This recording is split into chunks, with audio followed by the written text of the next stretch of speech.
you samurai assassins out there.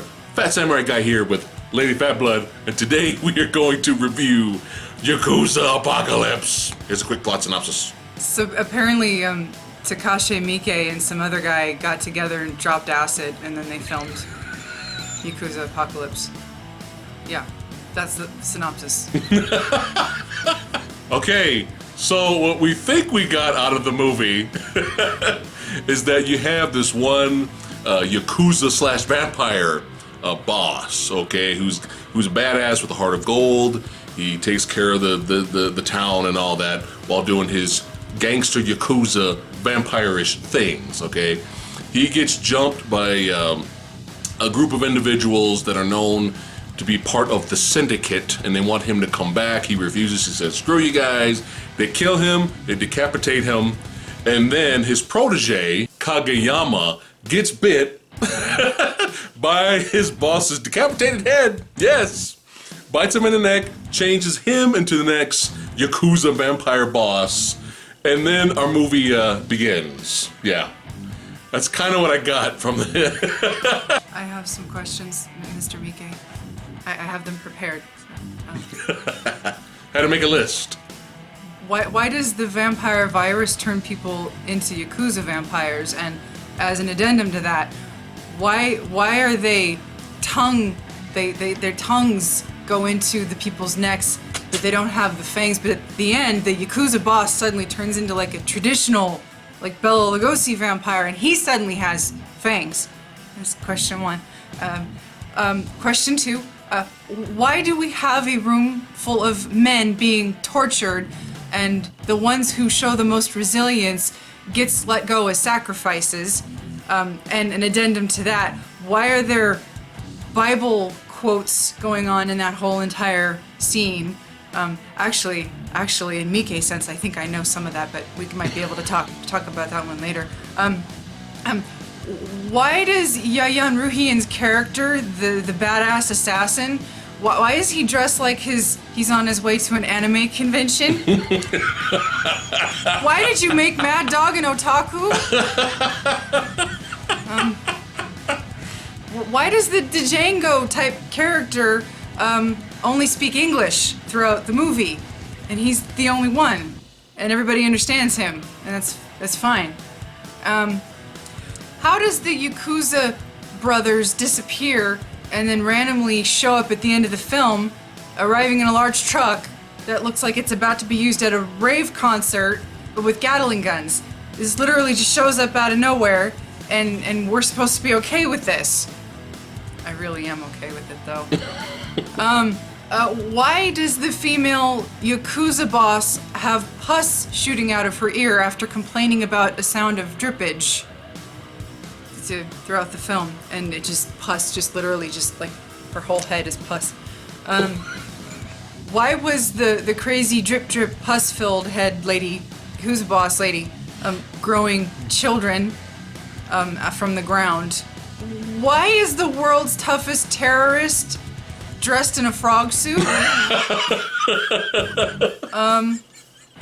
And another part, a sub question. Why was it that the badass terrorist in the frog suit was riding a bike with a dead dog in its basket? Why does he eventually strip down out of his frog suit only to be presented as a more sleek and lethal Bruce Lee type of frog suit, like Frog Man with the frog head and Bruce Lee Frog. Bruce Lee Frog. Why is it that the Bruce Lee Frog has tape over his belly button, and in the end, that is the only way to defeat Bruce Lee Frog? Gets ripped off, and then he dies. They rip the tape off. That's how he's defeated. And this then causes a giant frog-suited man to erupt from a volcano in Mount Fuji and come after the Yakuza boss. And I have a personal question for Mr. Paul Greengrass. Why is it that a fight between a Yakuza vampire boss and a Bruce Lee frog was filmed better and easier to follow and watch than all of your fights in all of your Bourne films. And my final question to Mr. Takashi Miike, when the fuck am I getting a goddamn sequel? Now, I am more familiar with Mr. Miike's filmography than she is, okay? You've only really seen Audition. Correct. Okay? Miike, who's known as, he's one of the most popular cult film directors, as you can see by this movie in Japan. That's his shtick. That's his thing, okay?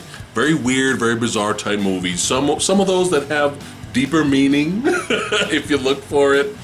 But Audition is definitely one of his most, probably the most successful film that crossed over here to America audiences, because it wasn't as batshit insane. Audition is a very entertaining horror film, but very tame compared to Miike's usual type of movies. I really enjoyed the director's cut version of Ichi the Killer. Another very strange, odd movie, but I found it very entertaining. It's bizarre, but I found it very entertaining.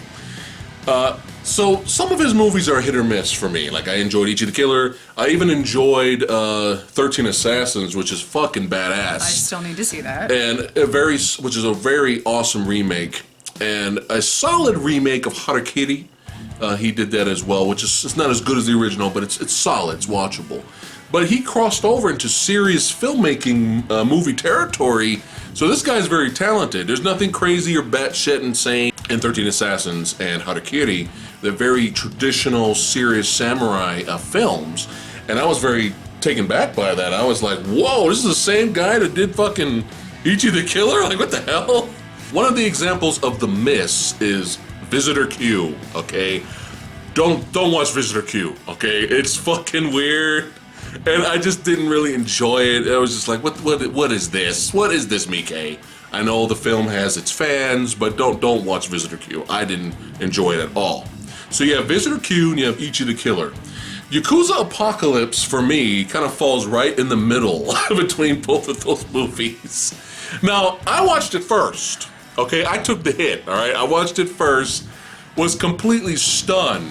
My mouth was all the way down to the ground, was completely flabbergasted of what I just watched, and I did find some parts of the film entertaining. I did laugh at a lot of things that were actually meant to be funny, but I had to watch it again. This is one of those movies I had to watch twice. You had to drag me in. Yes.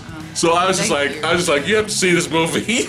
So I'm scared at this point. I didn't tell her anything about it. I didn't I'm say actually anything. legitimately scared at this point, because Yeah. if he's like, okay, I don't know what to make of it, I need your help, and I'm like, oh shit, this Yeah. is gonna be, and I know Miike's reputation. Yeah, I needed help. So going in, I was a little nervous, and I ain't gonna lie, I fucking love this movie. She ended up loving it. And tell them why. Why? Okay, because it was one of those immediate, like, I want to say 5 to 10 minutes in, and I got it. It was like, you know what? I don't need my brain for this. I don't need reason. I don't need rationale for any of this. I don't need logic for any of this. And because I slipped so easily into that, the way the tone was set very early on, it didn't bother me that I didn't need any of that. And I think if you can go in and get rid of all of that, get rid of your logical brain, your rational brain, your sane brain. It's the only way you're gonna make it through. Turn off your sanity, and I think you might get something out of this. I'm not going to recommend this for everybody. This is not one of those where it's like, hey, you got to see this. No, it's like, no, if you can meet this criteria to go into this movie, you might want to give it a shot. It was just so crazy. Yeah. Literally, he kept warning me, there's this one character that's going to show up, and I'm not going to say anything. And so this guy who's the ultimate assassin, yes, shows up, and he's in a frog suit. He's in a dragon. Okay, like in a mascot, a really cheap-ass mascot frog outfit. He showed up, I wasn't even mad. Yeah, my reaction was like, I mean, the movie was already bizarre. It was already weird. But at this point, when the frog assassin, the toughest terrorist, that's what they call them, showed up, just walking in out of nowhere, I was just like, okay, fine, sure, why not? And you can't... Fuck it. You can't can't argue with the movie whose badass, whose biggest badass, most horrific, terrorist is a guy in a goofy-looking frog suit, and he needs help walking up and down a flight of stairs. You can't argue with that. You can't. Badass martial art assassin. No, you can't get mad at it. But yet he needs help going up steps and coming down steps. They're not ashamed of that. They're not even. They embrace it. And I think that's what I really enjoyed about it is that everything that just didn't make any kind of logical sense, they embraced it and they showcased it all. And don't forget about the frog death stare attack. When somebody pissed him off, all of a sudden his eyes went red. Basically hypnotoad. And they're just all like. So my thoughts on the guys in the cellar that were tied up and that were knitting. Okay. My thoughts were that they go through all this pious martyrdom. Okay. They're stepping on the foot, and what do? You present the other foot. You don't recoil in pain and scream. You just present the other foot to be stomped on. Okay. And then if they're deemed the most pious and the most worthy of being let go, they get killed.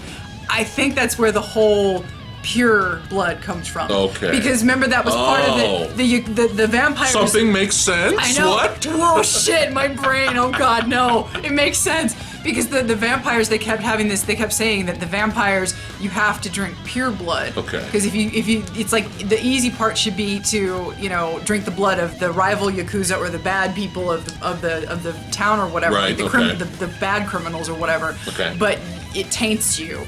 So the vampires need pure blood. Oh. And so what happens, they end up, I think that's why they all become Yakuza, is because they're all just drinking each other's bad blood. I don't know. Yeah. See, I had a little bit and then it all went away. Yeah. It all, you went too deep. Don't try to make sense out of it. But that's the fun of this movie, is that you just don't need it. Yeah, there's really no real explanation of why the Yakuza vampire boss, Kageyama, when he attacks people, they get turned into Yakuza vampires. They're not vampires. Instantly, by the way. And one of the best parts came out of that were... That was damn funny. It was damn funny. We have this sequence where just everyone is just slowly kind of multiplying in the town. Everyone's becoming Yakuza vampires. Yeah. And it was just hilarious because you got the real Yakuza are like, what the fuck is happening?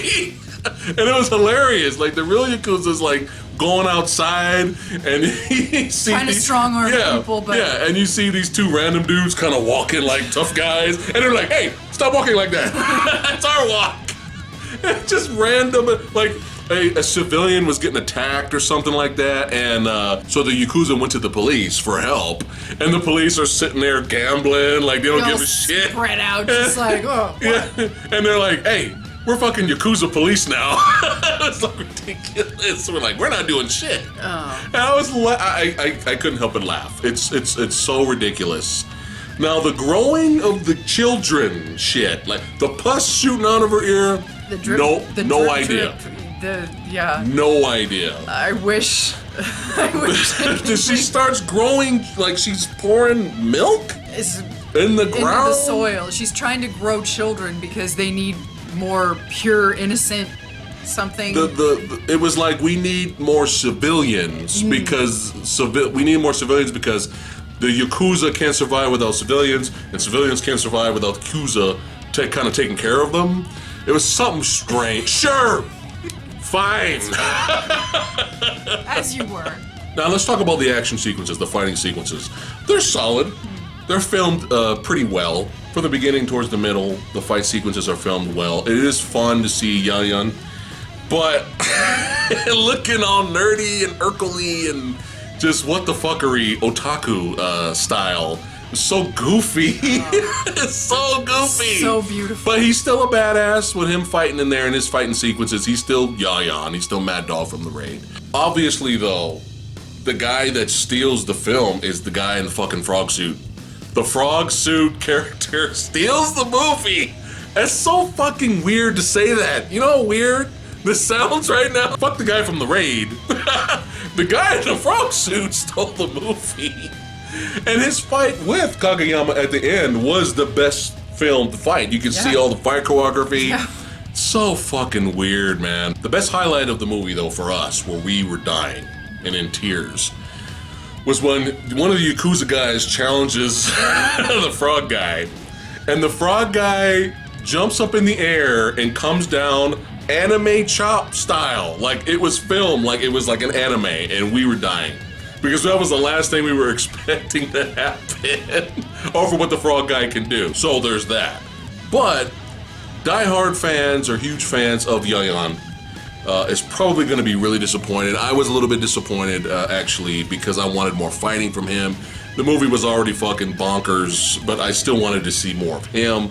So if you see him on the cover, or if you're really excited that he's in this movie, you're probably going to be really, really, really disappointed, especially the end finale fight where they just stood there and punched each other. She was fine with it. Yeah, I was kind of like, this is too long. This is way too fucking long. I felt like it was appropriate for what we had been through. But yeah, if you're expecting a showdown between, Mad Dog and this main character, you're not But gonna they kind of set it up, though. They had the stare down, and they met with each other, and they kind of set it up that it was going to be this big throwdown. And I think that would have been a cool bonus to the film if we had a really good fight with both of them. But they just stood there, screamed, and punched each other over and over and over again felt like fucking 30 minutes. Probably did about 3 punches too much. 3 to 4 it punches was too way much, too long. But I still felt like it fit in with the whole... The whole movie's batshit crazy. Yeah. So by the end of the film, we got kaiju Godzilla-sized frog suit guy appearing out of Mount Fuji, explodes, and he comes out crushing the city and all that. And then he's coming towards to fight Kageyama. And then at the end, Kageyama's fangs come out. Turns into proper, traditional vampire. Right. And his wings come out. And then his girlfriend on the side, bangs the gong to get the fight started. And then he flies up in the air to fight giant kaiju. And the movie's over. So at this point, if you love the movie like she did, you're probably like, no. But even me, who I was kind of okay with the film, even I was like, oh, well, come on. Come on. He can't string us along this whole time in Bonkersville just to cut it down there. I want to see, fuck it. I want to see Yakuza vampire guy with wings flying up fighting kaiju frog-suited man. I demand. I can't believe these words are coming out of my mouth.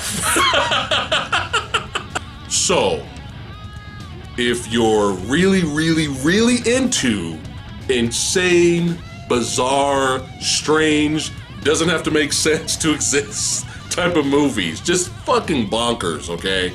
You will probably enjoy Yakuza Apocalypse, but if you want a regular straight narrative... If anything that we have just said makes you scratch your head and go, probably not for you. Probably not for you. So what was initially fearful viewing of this movie, I went in not knowing what the hell to expect.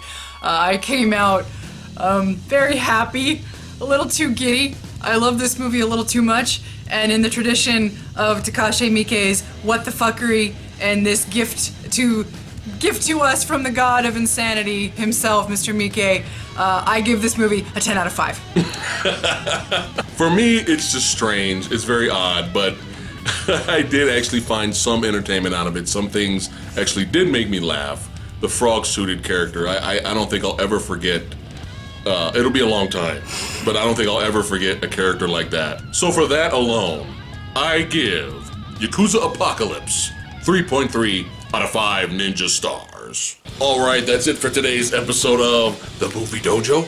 If you have seen this movie, let us know, please. You have to tell us. Let us know in the comments below what you guys thought of it.